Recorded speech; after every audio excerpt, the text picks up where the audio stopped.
Ce podcast est généré automatiquement à partir de sources publiques. Bonne écoute. Bienvenue à toutes et à tous dans Piste ouverte, votre rendez-vous pour décrypter l'actualité brûlante du sport automobile. Nous sommes le 25 mai 2026 et ce week-end a été, comme souvent, un véritable festival d'émotions et de rebondissements sur les circuits du monde entier. Un week-end qui a tenu toutes ses promesses, Michel. Entre la frénésie du Grand Prix du Canada et l'histoire qui s'écrivait à Indianapolis, les passionnés n'ont pas eu le temps de s'ennuyer. C'était intense, c'était imprévisible et ça nous donne déjà de sérieuses indications pour la suite de la saison. Absolument. Commençons par la Formule 1, avec le 5e Grand Prix de la saison qui s'est déroulé au circuit Gilles Villeneuve, au Canada, ce dimanche 24 mai. Une course qui a une nouvelle fois prouvé que rien n'est jamais acquis dans ce championnat. Le moment marquant, et c'est le moins que l'on puisse dire, est sans doute l'abandon de George Russell. Oh oui, un abandon terrible pour le pilote Mercedes. On a vu les images, c'était brutal. Sa réaction après coup en disait long sur sa déception, citant même les dieux. C'est une phrase qui restera. Les dieux ne veulent pas que je sois dans ce combat. Ça montre à quel point la pression est immense et la frustration palpable quand la course vous échappe sans que vous puissiez y faire grand-chose. Une déclaration forte, en effet. Cet abandon au Grand Prix du Canada 2026 est un coup dur pour Russell et pour Mercedes, surtout à ce stade de la saison. Après 5 courses, chaque point est crucial. Un tel résultat peut peser lourd dans la course au championnat des pilotes et des constructeurs. Il faut se souvenir que la Formule 1 est un sport où la fiabilité mécanique et la chance jouent un rôle aussi important que le talent du pilote. Les abandons, qu'ils soient dus à des erreurs de pilotage, des contacts ou des problèmes techniques, ont toujours eu un impact majeur sur le classement final. On se souvient de saisons où quelques points perdus ont fait basculer le titre. C'est vrai, et pour un pilote comme Russell, qui cherche à s'affirmer comme un prétendant sérieux au titre, ces incidents sont d'autant plus frustrants. Cela soulève aussi des questions sur la robustesse de certaines monoplaces en ce début de saison. Est-ce un problème isolé ou le signe d'une fragilité plus générale chez Mercedes ? Le championnat est encore long, mais ses premières tendances sont observées à la loupe par toutes les équipes et les fans. Précisément. Et les enjeux financiers sont colossaux. Chaque point perdu, chaque abandon, c'est une perte potentielle de primes en fin de saison, sans parler de l'image de marque des sponsors. La logistique après un tel incident est aussi un casse-tête pour les équipes, avec des réparations coûteuses et un calendrier serré. Passons maintenant à l'autre événement majeur de ce dimanche 24 mai, la 110e édition des 500 miles d'Indianapolis. Ah, l'Indy 500, le spectacle à l'état pur. 110 éditions, c'est une histoire incroyable, une véritable légende d'e-sport automobile. L'ambiance doit être électrique sur l'ovale mythique de l'Indianapolis Motor Speedway. C'est l'un des 3 joyaux de la triple couronne du sport automobile, avec le Grand Prix de Monaco et les 24 heures de Le Mans. Gagner à Indianapolis, c'est entrer dans l'histoire. Cette course est réputée pour son intensité, ses vitesses folles et son imprévisibilité. Les marges sont infimes et la stratégie des arrêts au stand est souvent décisive. Il faut une maîtrise parfaite, une pointe de folie et un peu de chance pour franchir la ligne en premier après 500 miles. Les 500 miles d'Indianapolis ont toujours été un test ultime pour les pilotes et les machines. Le nombre de vainqueurs différents au fil des décennies témoigne de la difficulté de l'épreuve. Cela montre bien la diversité et la richesse du sport automobile. On passe de la précision technique et aérodynamique de la Formule 1 à la puissance brute et à l'endurance syrovale de l'IndyCar. 2 mondes, mais la même quête de performance et de victoire. Y a-t-il des implications pour le championnat IndyCar après cette 110e édition ? Sans aucun doute. L'Indy 500 rapporte des points précieux, et une victoire ici peut relancer une saison ou confirmer une domination.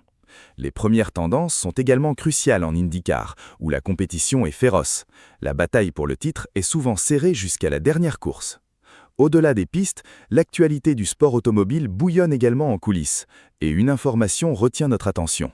Le géant chinois BYD poursuit ses discussions pour une entrée en F1. BYD en F1, c'est un séisme potentiel. C'est une marque qui a connu une ascension fulgurante dans le secteur des véhicules électriques. Leur arrivée pourrait transformer la grille, et pas seulement sur le plan sportif.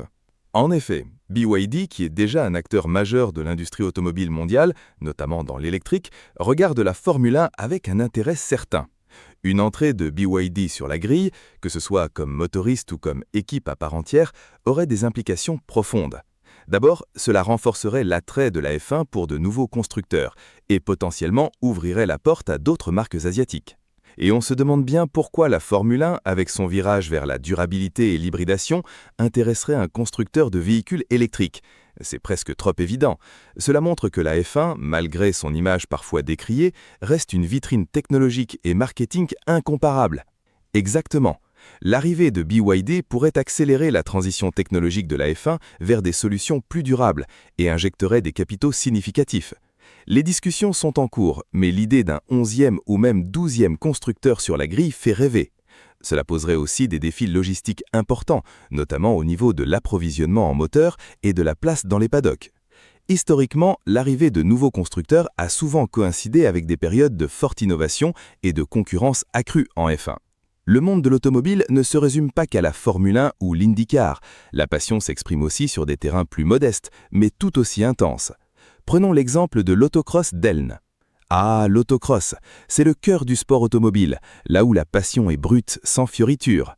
On a appris que Noam Moulet y a fait parler de lui, avec le sport auto dans le sang, et que les lauriers ont été décernés. C'est formidable de voir la relève s'illustrer et des jeunes talents éclore dans ces disciplines. C'est l'essence même du sport mécanique, Laura. Ces événements locaux sont des viviers de talents et des lieux où la passion se transmet de génération en génération. Noam Moulet incarne cette relève, cette soif de vitesse et de compétition qui anime tant de jeunes pilotes. C'est là que se forgent les champions de demain, loin des projecteurs de la F1. On a aussi eu des nouvelles du championnat de France de drift à Argentonais, où les pneus ont crissé. Le drift, c'est une discipline spectaculaire qui demande une maîtrise absolue du véhicule et un sens artistique certain. Absolument. Le drift a gagné en popularité ces dernières années, attirant un public jeune et enthousiaste. C'est une discipline où le style et la précision du contrôle sont tout aussi importants que la vitesse pure. Et puis il y a des figures comme Hervé Chevalier, dont la passion XXL pour le sport automobile via l'ASSA Morvan a été soulignée. Des personnalités comme Hervé Chevalier sont les piliers de notre sport. Des bénévoles, des organisateurs, des passionnés qui donnent de leur temps et de leur énergie pour faire vivre l'automobile au niveau local. C'est grâce à eux que des événements comme l'autocross ou le drift peuvent exister et prospérer. C'est une passion qui ne connaît pas de limites, et c'est ce qui rend notre communauté si riche. Et en parlant de lieux emblématiques du sport automobile français, il est important de mentionner Le Castellet. Le Castellet, c'est le circuit Paul Ricard, un nom qui résonne avec l'histoire de la Formule 1 en France. Précisément, le circuit Paul Ricard au Castellet a accueilli de nombreux Grands Prix de France de Formule 1 et reste un site d'essai et de compétition majeur. Son tracé technique et ses infrastructures modernes en font un lieu incontournable pour le sport automobile en Europe, même si son avenir en F1 a connu des hauts et des bas. Au-delà de la compétition pure, l'automobile, c'est aussi un patrimoine, une culture et même un engagement caritatif. Exactement. Et là, on a deux belles illustrations. D'abord, l'annonce de Alfa Romeo qui va fabriquer une nouvelle voiture de sport. C'est toujours une excellente nouvelle quand une marque avec une telle histoire et un tel ADN sportif décide de revenir sur le devant de la scène avec un nouveau modèle de performance. C'est un signe fort pour le marché des voitures de sport. Alfa Romeo, avec son héritage riche en compétition et en design, a toujours su susciter l'émotion. Cette nouvelle voiture s'inscrit dans une tradition de véhicules emblématiques qui ont marqué leur époque. Cela montre que même à l'ère de l'électrification, il y a toujours une place pour la passion automobile et les sensations fortes. Et puis, on célèbre l'anniversaire d'une icône, la BMW M3 E30 qui fête ses 40 ans avec un set Lego Speed Champions. Ah, la M3 E30, 40 ans déjà. Le temps passe vite quand on est une légende. C'est la berline sportive par excellence, celle qui a posé les jalons de ce que devait être une voiture de sport utilisable au quotidien, mais redoutable sur piste. Le fait qu'elle soit célébrée par un set Lego montre à quel point son statut d'icône dépasse le simple cadre automobile pour toucher la culture populaire. Une icône transgénérationnelle en somme. Et pour finir sur une note plus noble, parlant de l'événement Sport et Collection 500 Ferrari contre le cancer. Une initiative magnifique. 500 Ferrari rassemblés pour la bonne cause, c'est un spectacle visuel incroyable, mais surtout un geste de solidarité exemplaire. Cet événement montre la générosité et l'engagement de la communauté automobile, capable de mobiliser des moyens considérables pour soutenir une cause aussi importante que la lutte contre le cancer. C'est une belle preuve que le sport automobile et la passion pour les belles mécaniques peuvent aussi être au service de l'humanité. Un événement qui allie le rêve, la performance et la solidarité. Un week-end riche en émotions et en actualités donc. De la déception de Russell au Canada à l'effervescence d'Indianapolis, en passant par les discussions stratégiques de BYD en F1 et la passion des circuits locaux. Le sport automobile continue de nous offrir un spectacle varié et captivant. Et il est clair que la saison 2026 est loin d'avoir livré tous ses secrets. Les prochaines courses nous diront si ces premières tendances se confirment ou si de nouveaux rebondissements viendront pimenter les championnats. C'est tout pour cette édition de Piste ouverte. Merci de nous avoir écoutés et rendez-vous très vite pour de nouvelles analyses incisives. À très bientôt.